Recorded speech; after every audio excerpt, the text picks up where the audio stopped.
عرض خدمت کہ یہ اگر آیت وہاں بھی نازل نہیں ہوئی، جتنے خطروں کے مرحلے تھے وہ تو گزر گئے، یہ آیت اگر آنی تھی تو کم از کم جنگ جو کیا کہتے ہیں مکہ فتح ہوتے وقت آ جاتی۔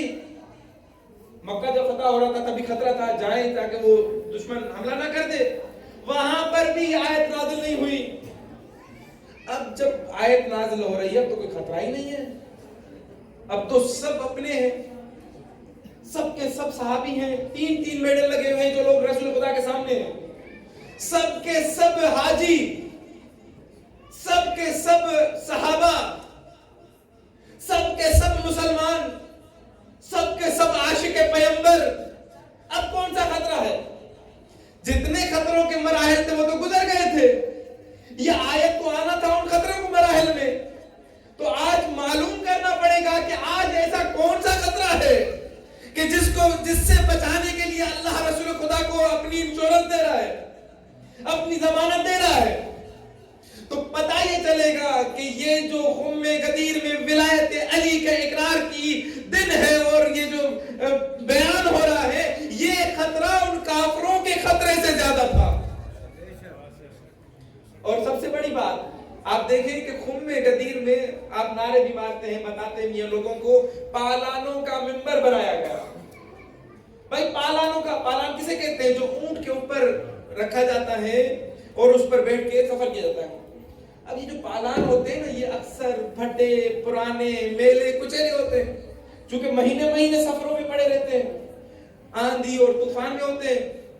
یا رسول اللہ، اگر حضرت سلیمان کے تخت کو آصف بن برکھیا جو ان کا چھوٹا سا ایک ادنا سا غلام ہے، اس نے پلک جھپکنے میں تخت بلقیس لے آئے، آپ کے یہاں تو اتنا بڑا اعلان ہونے والا ہے، دین کی بقا کا اعلان ہو رہا ہے، دین کامل ہو رہا ہے آج، تو آج تو آپ عرش معلیٰ سے ایک ممبر منگوا لیں، مگر آج آپ جو ممبر بنا رہے ہیں وہ پھٹے پرانے میلے کچیلے پالانوں کو اتروا کے اس کا ممبر کیوں بناتے ہیں؟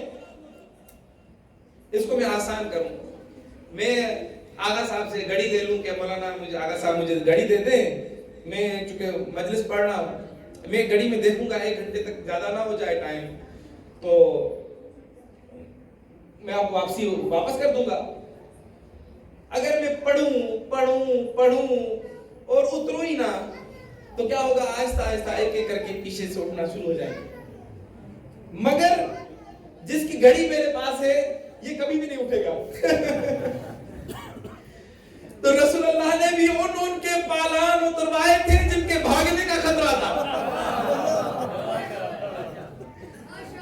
سمجھ رہے ہیں؟ صلوات پڑھیں محمد والے محمد۔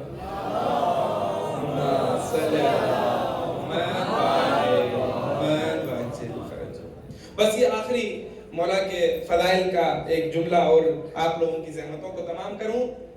عرض خدمت کہ آپ تمام مشرکوں کے عقیدوں کو اگر اکٹھا کریں تو ان کا سب کا فوکس ہوگا ایک چیز پر، خوف۔ یہ لوگ جب ڈرتے ہیں تو خدا کو چھوڑ کے اس کی عبادت کرنا شروع کر دیتے ہیں۔ پوری کائنات میں جہاں جہاں پر بھی آپ دیکھیں گے کہ انہوں نے خدا کو کیوں چھوڑا، اس کی علت تھی خوف۔ مثلا کبھی سانپ سے ڈر گئے تو اسے خدا مان بیٹھے کہ اس کی پوجا کرو، اس کی عبادت کرو، کہیں تمہیں نقصان نہ پہنچا دے۔ کئی سورج کو گرن لگا تو اسے خدا مان بیٹھے کہ اس کی عبادت کرو، اس کی پوجا کرو، کہیں تمہیں نقصان نہ پہنچا دے۔ کہیں تارا گر کے ٹوٹا تو اس کی عبادت کرنے لگے کہ آج وہاں گرا ہے تو کل یہاں گرے گا، اس کی عبادت کریں کہیں تمہیں نقصان نہ پہنچائے۔ فرعون، نمرود، شداد ان 3 جھوٹے خداؤں کو مانتے رہے کہ ان کی عبادت کریں، پوجا کریں اور ان کی ہر بات کو مانیں۔ کیونکہ کہیں ہم تمہیں نقصان نہ پہنچا دیں، قتل نہ کر دیں، آپ کو بے گھر نہ کر دیں۔ ہم اس خوف کی وجہ سے دوسرے کو خدا مان بیٹھتے ہیں۔ کہیں پتھر گرے اور انسان ان پتھروں کے نیچے آگے دب جائیں تو کنکر کو شنکر سمجھ بیٹھتے ہیں۔ مگر کیا کہنے ابو طالب کے بیٹے علی مرتضیٰ کے کہ جنہوں نے بچپن میں ہی توحید کی ایسی عبادت کی کہ بچپن میں ہی سانپ کو چیر کے رکھ دیا کہ یہ سانپ خدا نہیں ہو سکتا۔ اللہ نے تارے کو دروازے پہ نوکر بنا کے رکھ دیا کہ یہ تارا خدا نہیں ہو سکتا. بتوں کو پاش پاش کر دیا کہ یہ بت خدا نہیں ہو سکتے. سورج کو پلٹا کے پوری کائنات کو یہ بتلا دیا کہ یہ سورج خدا نہیں ہو سکتا. اور اپنی پیشانی کو سجدے میں رکھ کے پوری کائنات